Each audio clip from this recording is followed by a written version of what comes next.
A lot of that is about technology. It's the question basically, how do we use technology without it becoming too much? And a mentor of mine, Buckminster Fuller, a futurist, he once said, we are to be architects of the future, not its victims. We have to be architects of technology to make it come out well for us. That is so important because we've seen many examples where we didn't do that. It didn't come out well. So I'll talk about what that means for AI. Also why I think basically whether it's a good future or indeed a bad future has a lot to do with this kind of convergence of humans and machines as we're going into the future. And Callum talked about that in his talk. Right? I believe that we should not converge with technology. I think we should use technology as a powerful tool to become more human, and that we must control technology, not to overpower us. I think this is a really important point, and I'll speak more about that in the next coming minutes. First, we have 4 exponential changes in technology. Obviously, the information technology, big data, cloud computing, that is an old hat happening everywhere. The next one is energy and climate technology, which India is a little bit lacking on. I will talk more about that in a minute. And biotechnology, synthetic materials, nanotechnology, and finally, this has taken a leap now, AI technology. You take all of those 4 things together, that is the future of business, economics, everything, in a nutshell. I mean, leaving apart, of course, humanity, right? But this is where business is going. This is the opportunity also for India, as among other places, for example, to make its mark.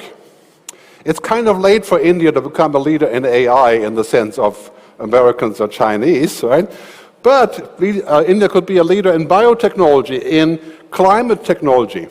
Many people have said the next 100 unicorns, billion-dollar companies, will all be in climate technology. Because that's a very big issue that we're struggling with, right? So if you take all these 4 together, that's kind of the roadmap for this future. Most important part, however, is this. How do we have that handshake between humans and machines? Who is actually in charge of this? What kind of rules should we have? Should we not allow certain things, like, for example, changing your body to be a cyborg so you can work faster? Longevity to be 150 years old? We're going to need this: balance, safety, security, ethics, control, and trust. And these are very murky issues, you know, they're very muddy, ephemeral. I always say trust isn't digital. We can't generate trust by having a digital tool, and we can't download happiness. Right? These are things that are human, very difficult. So most important is purpose. What is the sense of technology? What is it supposed to do? Why are we using it? Why are we not using it? Right? And that is the question that we must ask about AI. What is the purpose of artificial intelligence? Is it to make business faster, reduce the overhead, create new jobs, destroy old jobs? Right? That is the key question. So I believe that we have a future that could be amazing. It could be a kind of nirvana, a heaven, right? Or it could be hell, depending on what we decide, right? Heaven or hell. Here, I'll give you one argument for heaven. That would be, for example, self-sufficiency and productivity increases by offloading commodity jobs, by helping people to accelerate research. That's the good part of technology. For example, we can probably solve cancer in the next 2 decades using artificial intelligence and cloud biology. Probably solve in the sense of prevent, not heal. Right? But you know, that's a pretty tall story here. On the other side, we have the not so good things. We have all of those. We have alternate realities, illusions, hallucinations, unpredictable bias, errors, automation of humans. Right? We have a whole list of things that aren't so good. So what we shouldn't be doing is to go into the future and say, oh, I'm worried, we'll do none of it. That option doesn't exist. Okay? What we have to do is to say we're going to try to get the benefits and limit the negative things. Like we didn't do in oil and gas and coal. We just used it because it was there and it worked, and now we have the result. We're going to have to work very hard for 20 years so that your kids can live in a world that doesn't go towards 5 degrees global warming. 20 years because of the action that we didn't take. So if we compare this, let's start with a simple definition. People think of AI as Hollywood or Nollywood, as you would say here, right? Or Nettywood, whatever, Bollywood, right? So you would say these kind of things are what we think about AI, but of course that's far from it. Simple definition here is it's information systems that turn information and data into knowledge. Now, if you're in education, you're thinking about knowledge, isn't that what humans do? Right? These systems here, they're not intelligent. Whether it's the car or the automated medical system, digital therapeutics, they're not human. They're not doctors, they're not drivers. In fact, we don't really have any self-driving cars. Occasionally we can look at one, right? But we have a lot of driving assistants. So here's the rule for your future.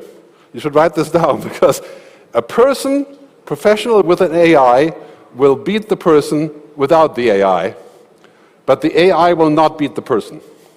It's important to remember. A person without tools, without weapons, if you wish, right, will beat the person without. It's obvious, and it's been always like this. And right now, the toughest thing that's happening is that machine learning and deep learning is exploding, as we see now in ChatGPT. I'll show some examples. So I figured, rather than explaining what ChatGPT is, which I think you already know now, but it's a large language model that creates synthetic information. Synthetic, right? That means not organic. Synthetic means made-up stories, made-up videos, made-up images. That can be very enlightening and interesting, but nevertheless, they're not organic like from a human. Show you a short trailer here. GPT-4 is the latest AI system from OpenAI, the lab that created DALL-E and ChatGPT. GPT-4 is a breakthrough in problem-solving capabilities. For example, you can ask it how you would clean the inside of a tank filled with piranhas, and it'll give you something useful. It can also read, analyze, or generate up to 25,000 words of text. It can write code in all major programming languages. And well, you get the point. You know, a tank full of piranhas is a very first-world problem, but nevertheless, it's a good example. Right? So it can do a lot of things that we used to do. It can make a website, it can write code, it can translate. I'll show more examples of that. It's powerful, and I use it all the time. What it isn't is anywhere close to sentient, or human, or aware. And I show you why that is. Basically, the way I look at it is like this. This, to me, is ChatGPT. The generative pre-trained transformer is a machine that goes out and looks for logical conclusions to a question. Is looking at a very large repertoire of words and sentences. Here's the best illustration from this guy on YouTube, Marquise Brownlee, right? He says, what does a quick brown fox do? Look for plausible answers, and boom, the big brown fox jumps over the lazy dog. That's the answer. Right? It's an autocomplete. That's really what it is. It's a language model.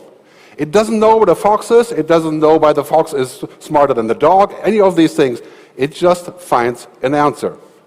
And when we look at this, you know, some people have joked that ChatGPT and AI is kind of like a parrot, right?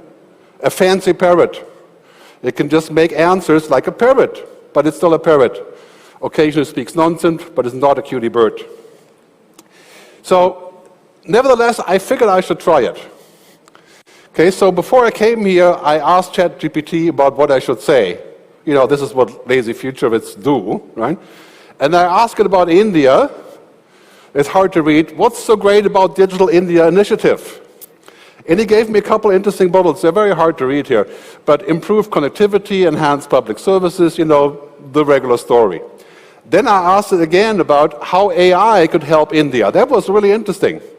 It came up with healthcare to improve diagnostics, agriculture, education, which I don't believe, but infrastructure.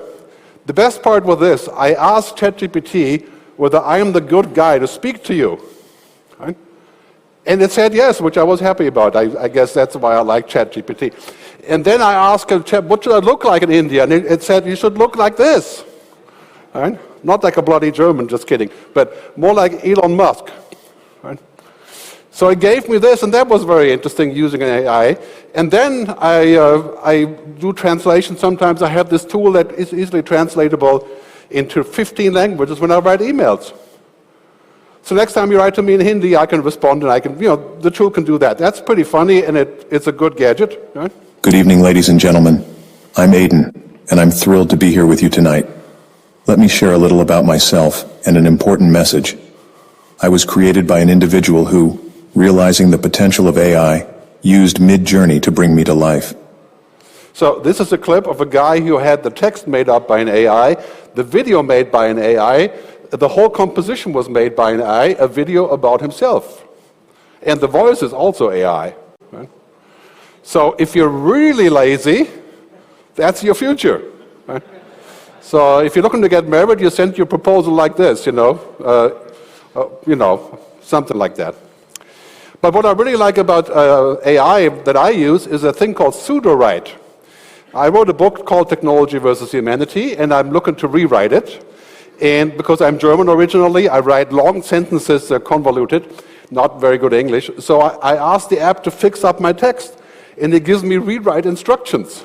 Pseudo-write is a great tool for writers, but garbage in, garbage out, right? That's basically what it does. So if you're a journalist, you put garbage in, you'll get more garbage out. Sometimes it's improved slightly, but it's still the same garbage, okay? My book isn't garbage, thankfully, so I'm just trying to figure out how to write it better. So it's a good tool for that. For me, it's a power tool that I use to make my life easier and better. And then I made a video before I came here to make me look more like, like on Times Television, I guess. So looks like this. But then I found other guys who are using it for Hollywood productions. This is a bunch of Disney producers talking about how they use AI. Look at the lighting, too. That's crazy. This is AI. This is AI. Amongst many other things. AI, no! Look at Netflix. We're out of a job. Everybody, 2D's out of a job. So now you can use me a little bit. You can use this app called Runway AI, and it will make motion picture snippets for you. But then again, these are famous Disney producers. They're putting in their quality work to make it better. Right? It's completely different than not knowing anything about films. But we're just now opening the floodgate. Imagine right now you're typing, right? But very soon we're going to speak to this AI. We're going to ask it questions. We're going to look for whatever we're looking for by speaking. Imagine what will happen if those answers are taken for real. Like Google Maps, right? I mean, it could be heaven or it could be hell. I mean, if you're looking for a camera to work when you're connecting it to the computer, yeah, you get a simple answer. It's good for that. Right? But you're looking for other more sort of opinions? I'm not so sure it would be the right thing to have this. Science fiction, science fact also means now we have people making robots that have AI that are called humanoid robots. I don't know what you think about this, but this is an app called Amica, a bot, right? This is Samsung Neon, which is a Samsung device that you put in the store to sell to people, like kind of a hologram kind of idea, right? And of course, all you guys know Netflix, a movie called Humans, where we have artificial humans. This is what companies are now doing. They're building robots that have ChatGPT and that are, million-dollar robots, so we can speak to them as if they were real. To that, I would say, too much of a good thing can be a very bad thing. Right? It doesn't strike me as a very good idea to do that. And I explain why exactly that is. But I say at this point, here's the main problem. If you're looking for profit and growth, senseless AI will give you that. Just like senseless social media. Worthless social media. It will give you advertising dollars. This is the only reason that we have social media today. It's an AI that makes advertising dollars. And that is why it's failing. It's dehuman. Social media has become dehumanized. It's a machine, right? That regurgitates our data to put it back into reality. What we need is a shift of paradigm, what we want to go beyond profit and growth. People, planet, purpose, and prosperity. Not just growth. If we're looking for just growth, we're going to implode roughly 2050. We're going to go, as I'm sure Callum told you about, to be like a machine. Because that's how we have unlimited growth, right? So if you worship unlimited growth, That's your direction. What we need is a holistic approach to the future. Benefit to people, benefit to society, benefit to the planet, benefit to the economy. Right? That's what should rule our AI policies. In Europe, the European Commission has been doing a pretty good job, I find, at kind of trying to regulate this. It's complicated. Because what we don't want is we don't want researchers and scientists to stop searching or go to China, like they're going anyway, right? Or go to America. Right? We want to keep them here. So we need to have a fine line between those two things. And most importantly, when we look at AI and the idea of a thinking machine, right? That's really what we're looking for. Sam Altman, who's the CEO of OpenAI, he says the coming change will center around the most impressive, the phenomenal ability to think, create, understand, and reason. Now I ask you, do you want your computer to create, think, and reason? Why would we want that? I think it's a stupid idea. I want my computer to get the job done. I want it to be competent, not conscious. I don't give a damn if it's conscious or if it has thoughts. I want to get the job done. It's a machine, for crying. Yeah? It's a machine that I want to use.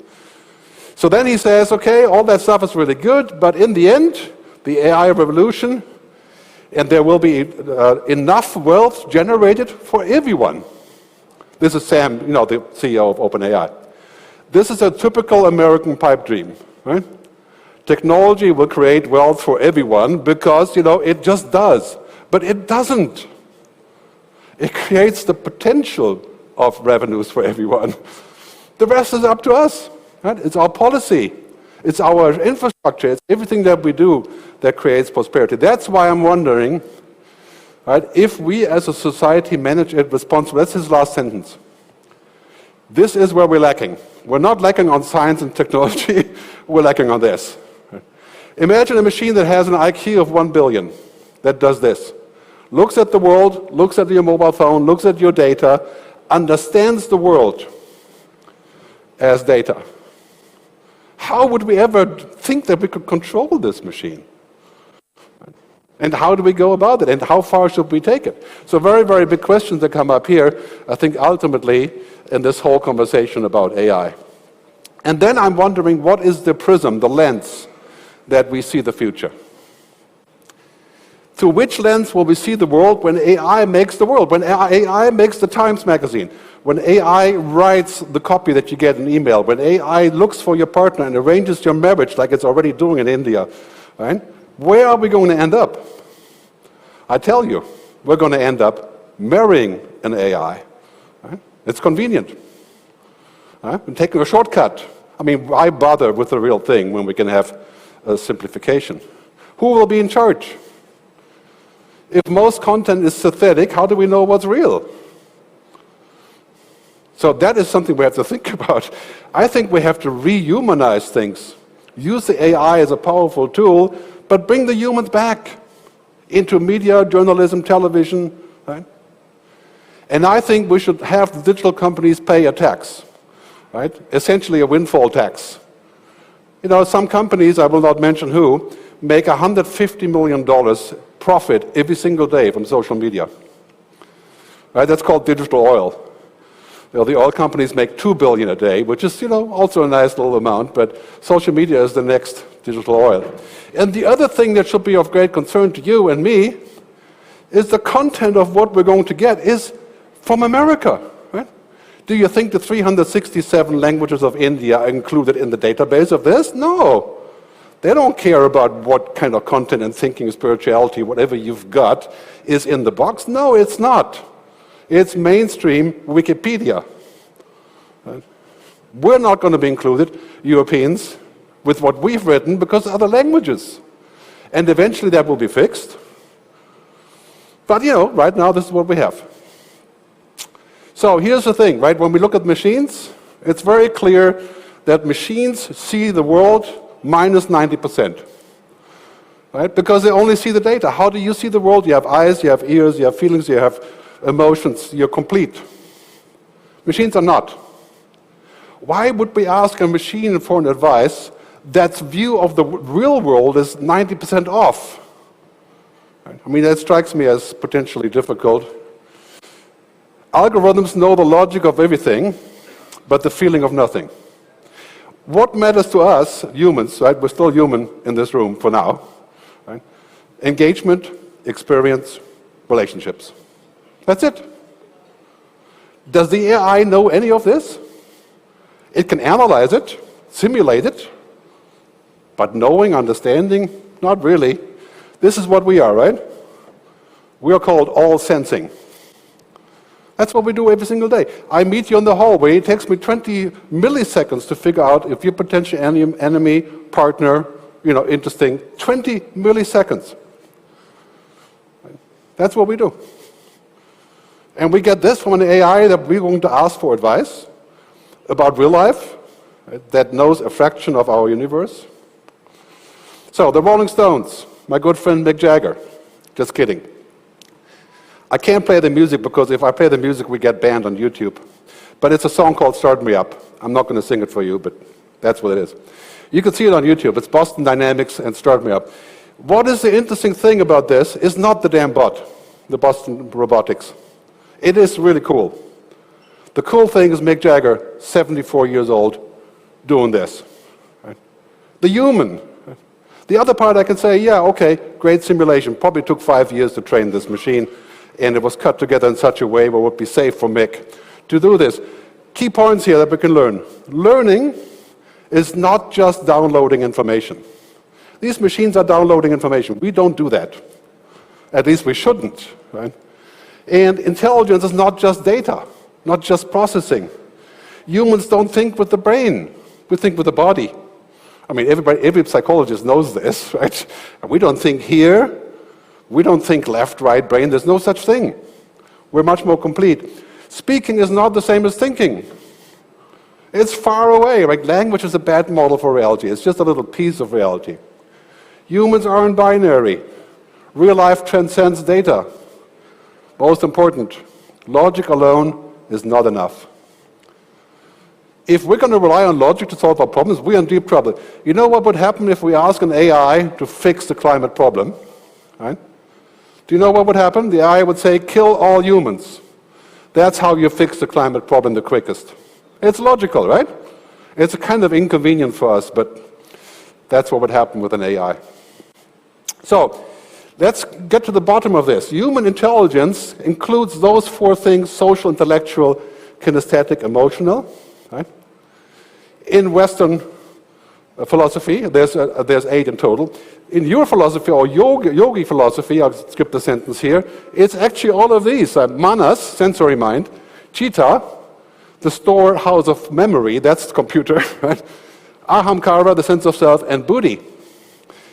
Will a machine ever understand any of these things? Do we want it to understand any of these? No, we don't. We want the machine to get the job done. The routine job, the commodity job, the simple job. So many of you will be out of your vocation unless you do something that a damn machine cannot do. All of you should gear yourself for this now. You must be able to do something beyond your intellect. Human being has many layers of intelligence. Intellect is only a small part of it. Right now, our education system is completely dedicated to intellectual development of the human being, and we think that's the grandest way to live. No, it is not. We can explore that if we have the time.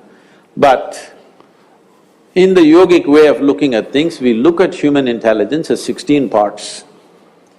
If you explore other dimensions… Thank you, Sadhguru, for making this appearance. Beyond intellect. Robots have logic, they understand, read everything, right? But we have to go beyond intellect, beyond your routine. This is the key problem.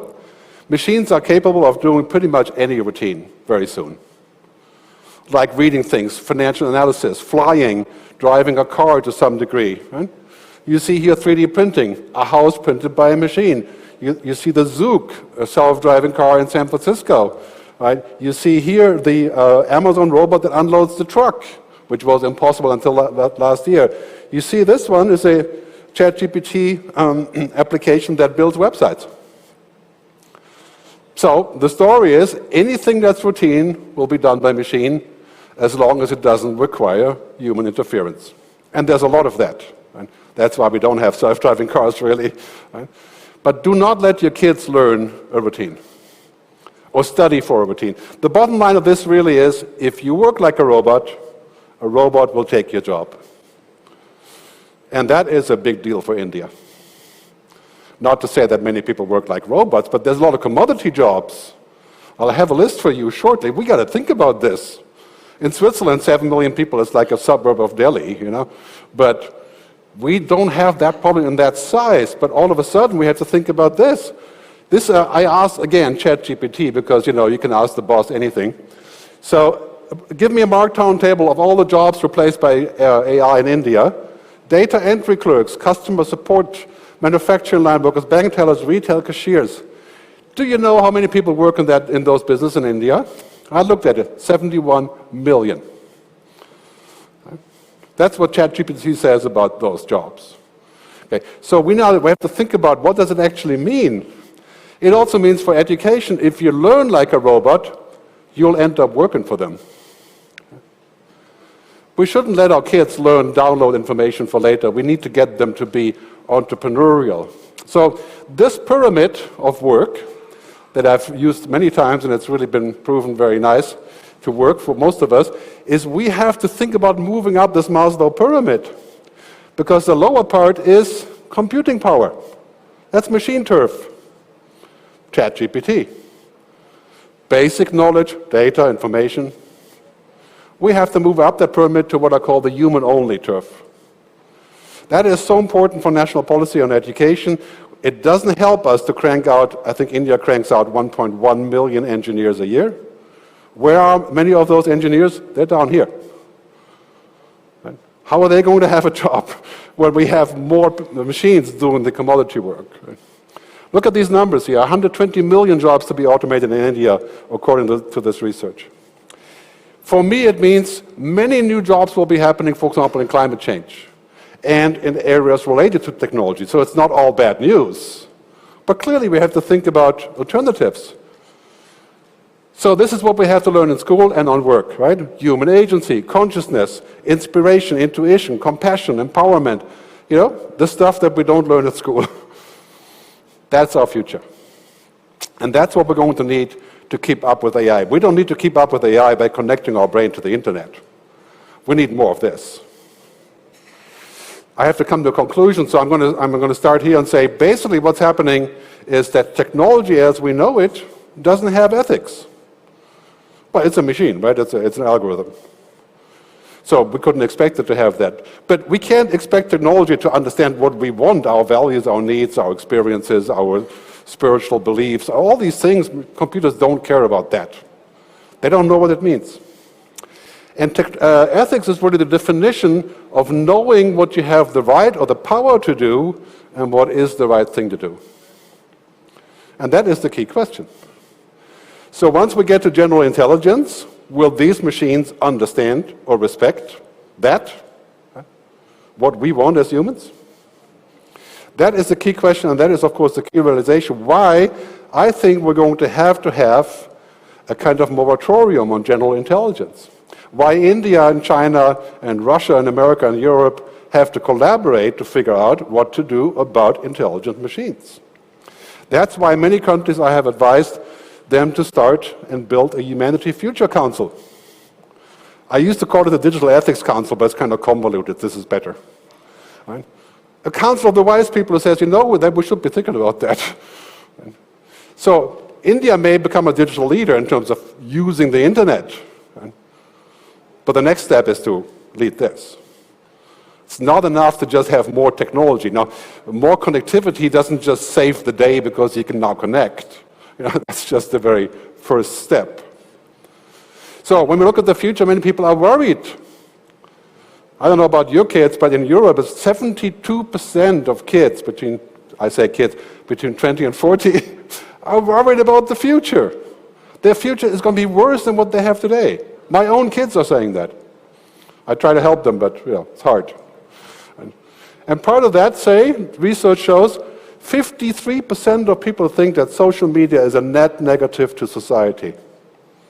Nevertheless, of course, we are using it. Now, what we shouldn't be doing is we should not AI become a net negative to society. How will AI become a net positive to society? That's the question. Not how can we stop using it, there's really no such thing. Here's the question for India. A future-fit India will use the incredible power of all of these technologies to create collective, holistic benefit for all citizens. Not just for the military, not for the stock market, not for venture capitalists, but for everybody. And that is a tough mission. We got to think about what that means. It doesn't just mean connecting people to the internet. Right? It goes a lot further than that. It also means attracting people back to India to build those ecosystems. Right? All the bright people of India, you know, Satya Nadella, right? He's from India as far as I know. And of course, all the other chiefs in Silicon Valley, many of them from India. So basically what's happening is here we have to figure out how can we stop this bad progression, right? Magic technology, manic users, toxic society. Again, that's the principle of social media, basically. Right? Creating poison. So what we have to think about, how can we avoid this for AI? And as a digital leader, I think India must look beyond the short-term business gains. What would actually be a good policy to power the functions of this society using artificial intelligence? That is the key question. That's also the key question to revenues, of course, and the future. And I would propose this. Okay? We should all take a technocratic oath, like the doctor, a Hippocratic oath. And this oath says, I hereby pledge to place humanity over technology in every instance. I think when we do that, easier said than done, right? I get to that choice all the time when I have to go and think about what clients I will speak for.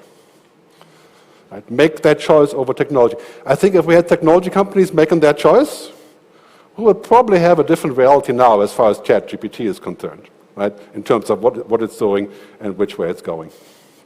So I'll wrap up with a final message from my book and my film. Right? We should embrace technology, but not become technology. When you become technology, you become a commodity. And who wants to be a commodity? I wish you all the best, and I'll see you in the future. Thank you. Thank you.